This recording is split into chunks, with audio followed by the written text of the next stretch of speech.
अपने आत्मा एक समय एक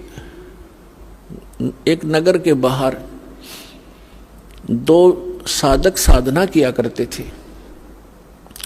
एक तो 40 वर्ष से लगा हुआ था, दाढ़ी बड़ी हुई थी, बड़ा देखने में ऐसा महापुरुष दिखाई दे था। और एक 4 वर्ष से ही साधना करनी प्रारंभ की थी दूसरे ने, और उन दोनों के पास देवदूत आता था और उनके पास बैठकर घंटों भगवान की चर्चा दोनों से ही करके जाता था। एक दूसरे साइड में था नगर के, एक ईस्ट में एक वेस्ट में। तो दोनों बड़े प्रसन्न होते थे, भगवान की चर्चा सुना करते थे।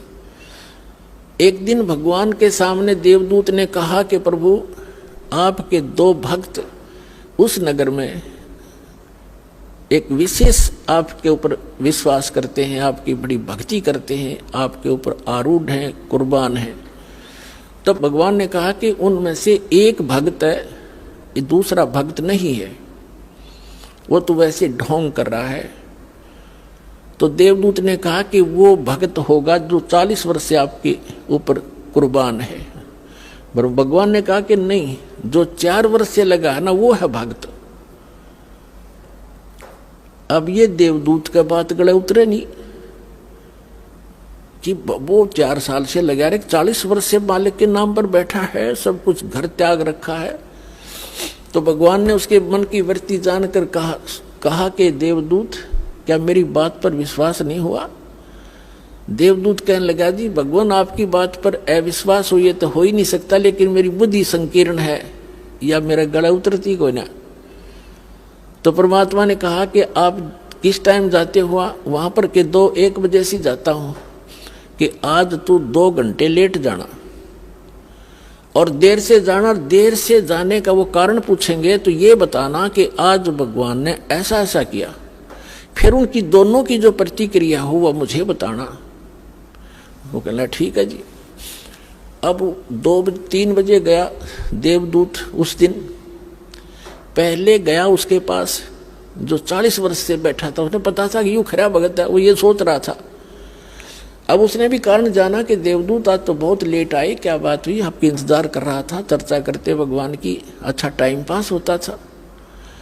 देवदूत ने कहा कि हे भक्त, आज के बताऊं, बस पूछे मत, आज तो मेरा कलेजा पकड़ेगा। आज भगवान ने ऐसी अनहोनी कर दी। 1 बजे उन्होंने कैसी अनहोनी करनी थी वो देखना था, उसको देख कर आया मैं। तो देवदूत ने पूछा, भी ऐसा क्या कर दिया भगवान ने? कि परमात्मा ने सुई के नाके में, जिसमें धागा डाला है, उसमें हाथी निकाल दिया। तो वो नो कहो 40 साल का भगत है, ने बोला इसी झूठ बोल, किसी का दच जा है, और आगे मत बताइए बात किसी का। ये कभी हो सकता है सुई के नौके में हाथी निकल जाए? अब देवदूत का बात याद आई भगवान की, कि तो डांगर बैठे है, बता, जब इसने इतना विश्वास नहीं, भगवान क्या नहीं कर सकता, खाक भक्ति करेगा। तब उसकी दिमाग का शक्रु से सीधे हुए उस देवदूत के कि भगवान ठीक कह रहा था। फिर गया दूसरे के पास।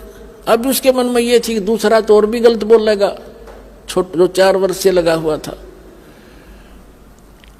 अब उसके पास जाकर बैठ गया। उसने भी पूछना ही था कि देवदूत बहुत लेट आए, क्या बात हुई, कुशल तो हो? उसको उन्होंने भी उसको ऐसे ही बताया कि ऐसे ऐसे परमात्मा ने एक लीला करनी थी 1 बजे, और मैं उसको देखने के लिए रुक गया। तो उन्होंने पूछा क्या लीला थी, बताइएगा। कि भगवान ने तो कमाल कर दिया, अब बताऊं तो किसी का जचा नहीं, शर्म आओ मुझे, आम आदमी मानता नहीं। अब क्या बात बता तो फिर भी, कि भगवान ने सुई के नाके में का हाथी निकाल दिया। वो भगत कहता है 4 वर्ष का, बस इसी को आश्चर्य मान रहा है। भगवान निकाल दे, सारी पृथ्वी ने सुई के नाके में गए।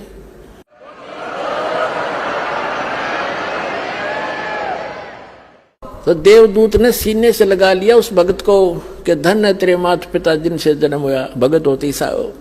तो पुण्यात्माओं, इस भक्ति मार्ग में इम्पॉसिबल चीज नहीं होती और अविश्वास नहीं होना चाहिए। सतगुरु जो चावे सो कर ही, 14 कोट दूत जम डर ही, ऊत भूत जम त्रास निवारे और चित्रगुप्त के कागज पाड़े। बोलो सतगुरुदेव।